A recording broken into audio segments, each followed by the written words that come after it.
আসসালামু আলাইকুম দর্শক, যারা অল্প টাকায় ভালো একটা বিজনেস করতে চাচ্ছেন তাদের পরামর্শ দিব আমি। এই ধরনের একটা মুরগির সেট করেন, তাহলে অল্প টাকায় ভালো বিজনেস করতে পারবেন। সাইদুর ভাই, তো কী অবস্থা, ভালো আছেন? আলহামদুলিল্লাহ। মুরগির সেট এটা আপনার কতটুকু মুরগি আটবো, কত পিস? শীতের মধ্যে আটবো 1000 পিস আটবো। 1000 পিস। আর বড্ডা দিতে আর আচ্ছা, আমরা একটু যাই দিই ভিতরের কি অবস্থা। কেবলই ফিটিং করতেছি আর আশপাশের পরিবেশটা অনেক সুন্দর একেবারে, ফিটিং করতেছি ঘরের কেবল ফিটিং মানে এখনো মুরগি ছাড়া হয় নাই, তাই না? তো জুতা খুলে যাওয়া লাগবে না? জুতা খুলে হ্যাঁ, ঠিক আছে। এখানে তো মানে একটু শোধন করা হয়েছে না, বিভিন্ন কেমিক্যাল দিয়ে পুরো ঘরে ছিটানো হয়েছে। এই যে এখানে তাহলে মানে বাচ্চা আনার পরে এখানে থাকবো, তাই না?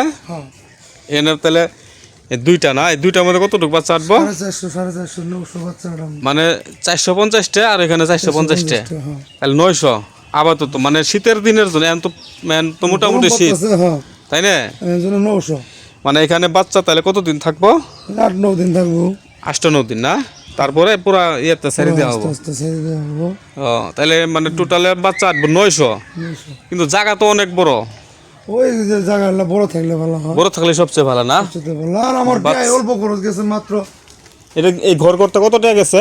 বেশি জানাই পূজার দিন তো আমি আধা দেবো না, তাও অল্প সীমিত রেখে গেছে। একটু আইডিয়াটা মানে আমার দর্শকরা যদি জানতে চায়, করতে চায়, আইডিয়াটা থাকবো। দর্শকেরা আইডিয়া করবে গেলে মানে কাজ বেশি, হ্যাঁ, জিনিসের দাম এটা হলো কম। মানে উপরে হইলো সোলার, আমি নিজেই করছি। সোলা দিয়ে বাঁশ দিয়ে মাচা দিয়ে চাল দেওয়া হয়েছে, তাই না? আর উপরে আছে পলিথিন, পলিথিনের উপরে আছে তিরপাল। ও, এটা কত স্কোয়ার ফিট আছে? স্কোয়ার না, এবার হয়েছে 30 হাত আর এবার হয়েছে 18 হাত। ও, মানে এমনি লম্বা 30 হাত আর এমনি হইলো 18 হাত, তাই না? তাহলে কত টাকা গেছে টোটাল খরচ এ পর্যন্ত? আমি নিজে কিনছি, নিজে বানাইছি, ঠিক আছে। লাখখানি গেছে কি?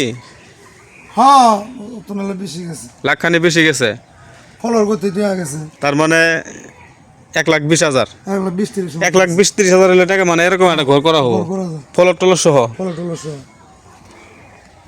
এই ছিল মূল আজকের ভিডিও। দর্শক, যদি এই বিষয়ে আরো মতামত আপনাদের দরকার হয় কমেন্টে বলে যাবেন, অবশ্যই দেওয়ার চেষ্টা করব।